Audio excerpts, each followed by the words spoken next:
پاک کی غلامی میں آ جائیں۔ وہ کہتے تھے دنیا، اعلیٰ حضرت نے کتاب لکھی ہے الامن والعلا، اس میں آپ فرماتے ہیں جو حضور کی پناہ میں آ جاتا ہے نا وہ بچ جاتا ہے۔ اللہ کرے آپ کو سمجھ آئے میری بات کی۔ جو حضور کی پناہ میں آ جاتا ہے وہ، جو دنیا دار رہتا ہے، مالدار رہتا ہے، حضور کی پناہ میں نہیں آتا وہ بے سکون رہتا ہے۔ فرماتے ہیں یہاں دنیا میں بھی حضور کی پناہ میں آ جاؤ، آج لے ان کی پناہ۔ اور آج دلیل آپ نے ابن ماجہ کی حدیث لکھی ہے، حضرت تمیم داری حدیث کے راوی ہیں، اعلیٰ حضرت نے لکھی ہے، فرماتے ہیں جو حضور کی پناہ میں آیا بچ گیا۔ دلیل دیتے ہیں، فرمایا انسان جانور بھی آتے تھے تو بچ جاتے تھے۔ حضرت تمیم داری رضی اللہ تعالیٰ عنہ فرماتے ہیں کہ ہم کھڑے تھے، ایک اونٹ دوڑتا ہوا آیا، نبی کریم صلی اللہ علیہ وسلم کے پہلے اس نے قدموں پہ سجدے کیے۔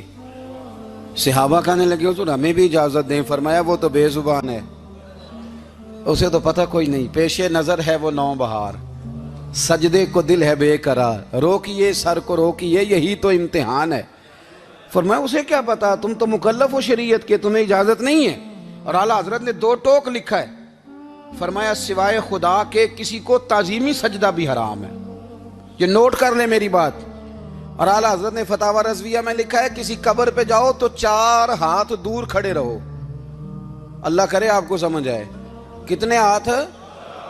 4 ہاتھ دور کھڑے رہو، سورۃ فاتحہ پڑھو، درود شریف پڑھو، جس قبر پہ گئے ہو ان کی روح کو اصال ثواب کرو، ان کے وسیلے سے دعا مانگو۔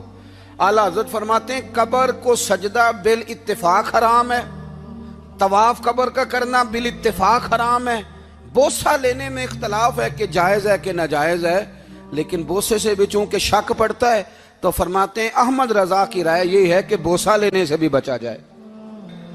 وہ آ گیا تو اس سے اگلی باتیں کرتا ہے، بس خاموش رہ، باادب رہ اور پیچھے رہ۔ تو حضرت تمیم داری کہتے ہیں یہ حدیث اعلیٰ حضرت نے لکھی ہے الامن والعلا میں، فرماتے ہیں کہ اونٹ نے پہلے سجدہ کیا، قدم چومے، پھر اس نے حضور کے کان میں کوئی بات کہی۔ روزے دے دوالے نے غلامہ دیاں ٹولیاں، ایک پہ سن دے کروڑاں دیاں بولیاں، یعنی اونٹ نے بات کی تو حضور نے وہ بھی سن لی۔ اعلیٰ حضرت کہتے ہیں جو پناہ میں آتا ہے بچ جاتا ہے۔ کہتے ہیں رسول کریم نے نا اونٹ کی پشت پہ ہاتھ پھیرا اور اللہ کے محبوب فرمانے لگے فکر نہ کر، اب تو آ گیا ہے نا تو جیسے تو کہے گا ویسے ہی ہو جائے گا، جیسے تو کہے گا ویسے ہی۔ ابن ماجہ میں موجود ہے، پر میں چونکہ فاضل بریلوی رحمۃ اللہ علیہ کی کتاب سے پیش کر رہا ہوں الامن والعلا سے، تو میں اسی انداز میں پیش کر رہا ہوں جس انداز میں وہاں ہے۔ حضرت تمیم داری کہتے ہیں کہ ہماری سمجھ میں بات کوئی نہ آئی، تھوڑی دیر گزری تو کچھ لوگوں نے ہاتھوں میں رسیاں پکڑی ہیں، خنجر پکڑے ہیں، دوڑے آئے، یا رسول اللہ یہ ہمارا اونٹ ہے۔ حضرت تمیم داری کہتے ہیں میں نے دیکھا کہ جب وہ آ گئے نا خنجر لے کے تو اونٹ حضور کے پیچھے چھپ گیا۔ آج لے ان کی پناہ، آج مدد مانگ ان سے، وہ حضور کے پیچھے چھپ گیا۔ تو کہتے ہیں کہ نبی کریم صلی اللہ تعالیٰ علیہ وسلم نے فرمایا کیا مسئلہ ہے بھائی؟ یا رسول اللہ ہمارا اونٹ ہے، ذبح کرنے لگے تھے دوڑا آیا ہے۔ تو حضور فرمانے لگے وہ تو تمہاری شکایت کر رہا ہے۔ وہ کہتا ہے یا رسول اللہ میں نے برسوں ان کی نوکری کی، برسوں میں نے بڑی نوکری کی۔ صحیح کہتا ہے یا رسول اللہ؟ ٹھیک کہتا ہے حضور، اب بوڑھا ہو گیا ہوں، تھوڑا زیادہ بوجھ نہیں اٹھا سکتا، تو مجھے ذبح کر کے کھانا چاہتے ہیں، میں مرنا نہیں چاہتا۔ نبی کریم فرمانے لگے اچھے لوگ یہ صلہ دیتے ہیں؟ انہوں نے عرض کی حضور آپ حکم کر دیں، ہم اس کو چھوڑ دیتے ہیں یا رسول اللہ، نہیں ذبح کریں گے، خدمت کریں گے۔ حضور فرمانے لگے نہیں، اب میرے پاس آیا ہے نا، اب میں نے واپس نہیں کرنا، آج ہو گیا ہے، آج لے ان کی پناہ، آج مدد مانگ ان سے، آج ہو گیا یا رسول اللہ پھر رکھ لیں۔ حضور نے فرمایا نہیں بھائی پیسے بتاؤ کتنے؟ یا رسول اللہ نہیں کچھ نہیں۔ نبی کریم علیہ السلام نے فرمایا نہیں بتاؤ کتنے، بتاؤ کتنے؟ انہوں نے کہا حضور ایک دفعہ ریٹ لگایا تھا تو 100 دینار لگا تھا۔ حضور نے فرمایا بلال دے دو 100 دینار، 100 دینار دے دیا۔ اعلیٰ حضرت فرماتے ہیں دیکھو ان کی پناہ میں آنے کی برکتیں کتنی ہیں۔ ان سے کہا تم جاؤ، وہ چلے گئے۔ حضور نے پشت پہ ہاتھ پھیرا، فرمایا جا تو آزاد ہے۔ حضرت تمیم داری کہتے ہیں وہ پہلے گیا پھر پلٹ کے آیا، اس نے نبی پاک کے کان میں کو بات کی، کئی باتیں کی، پر میں ایک بات کرتا ہوں، کئی باتیں کی، ایک بات کی تو حضور رو پڑے۔ اونٹ چلا گیا، ہم نے عرض کی حضور یہ کیا کہہ گیا ہے؟ تو محبوب فرمانے لگے یہ کہہ گیا یا رسول اللہ جس طرح آپ نے مجھے چھری سے بچایا ہے میں دعا کرتا ہوں اللہ آپ کی امت کو جہنم سے محفوظ فرمائے، اللہ جہنم سے بچائے آپ کی امت کو جس طرح مجھے چھری سے آپ نے محفوظ کیا۔ اعلیٰ حضرت فرماتے ہیں کن چکروں میں پڑے ہوئے ہو، کن چکروں میں؟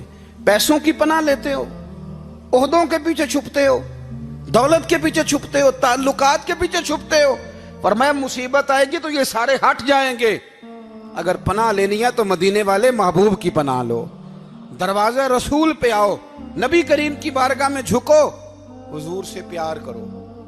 اعلیٰ حضرت فرماتے ہیں محبوب کا ادب کرو، رسول اللہ کی غلامی کرو۔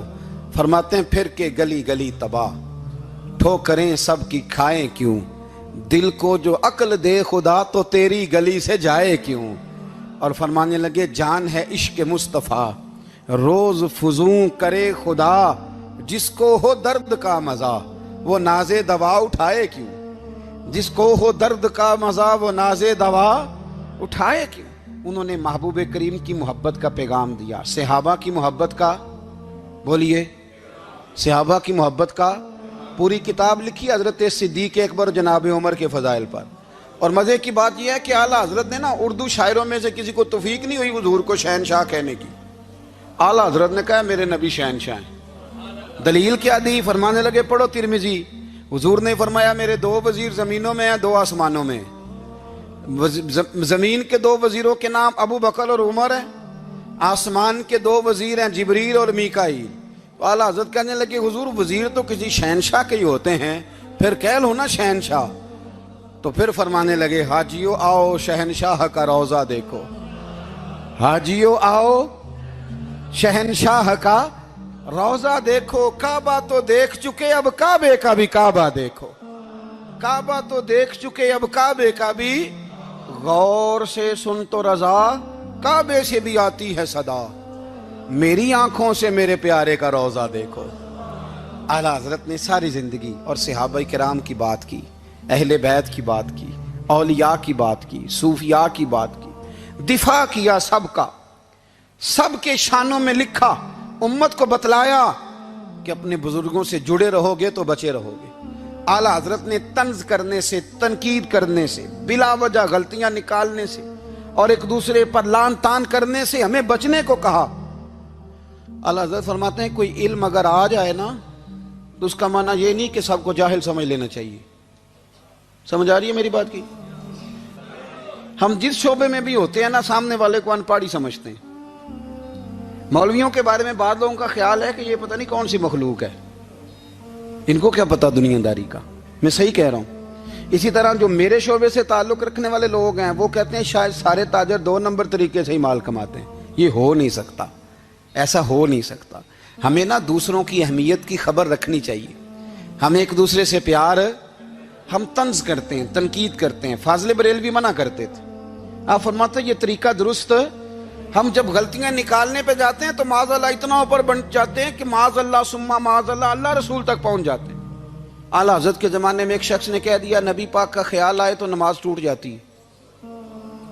عقل ہے نا جی، جہاں مرضی لے جاؤ۔ وہ کہنے لگا جی میں نے خالص اللہ کے لیے پڑھنی ہے نا فلسفہ عجیب، نبی پاک کا خیال آئے تو نماز۔ اعلیٰ حضرت فرمانے لگے تو بڑا ہی پاگل ہے، جب تو کہے گا السلام علیکہ ایھا النبی خیال آئے گا کہ نہیں؟ فرمانے لگے تو بڑا ہی نادان ہے، جب تو کہے گا اللہم صلی علی محمد وعلی خیال آیا کہ نہیں آیا؟ فرمانے لگے تو نبی پاک کی بات کرتا ہے، نماز میں تو ابا اماں کا بھی خیال آتا ہے، ربنا اغفر لی ولوالدیّ۔ فرمانے لگے ربے کے خیال سے نہیں ٹوٹتی تو مدینے والے کے خیال سے کیسے ٹوٹ گئی؟ فرمانے لگے بڑا ہی بیوقوف ہے تو۔ اعلیٰ حضرت فرمانے لگے تو کہتے ہے حضور کا خیال آئے تو ٹوٹ جاتی ہے؟ فرمانے لگے جب تک حضور کا خیال آئے نہ نماز ہوتی نہیں، جب تک حضور کا خیال نہ آئے نماز ہوتی نہیں، سوال ہی نہیں پیدا ہوتا۔ لوگوں نے کہا جناب وہ کس طرح؟ تو اعلیٰ حضرت فرمانے لگے اللہ نے کہا قرآن میں واقعی الصلاۃ نماز پڑھو، یہ نہیں بتایا کتنی پڑھنی ہے، اور یہ بھی نہیں بتایا فجر کی کتنی پڑھنی ہے، یہ بھی نہیں بتایا ظہر کی، یہ بھی نہیں بتایا قیام کیسے کرنا ہے، ہمیں یہ بھی نہیں بتایا رکوع کیسے کرنا ہے۔ ہمیں پتہ کیسے پتہ چلا؟ جب صحابہ نے کہا نا رب کہتا ہے نماز پڑھیں تو کیسے پڑھیں، تو حضور فرمانے لگے سلو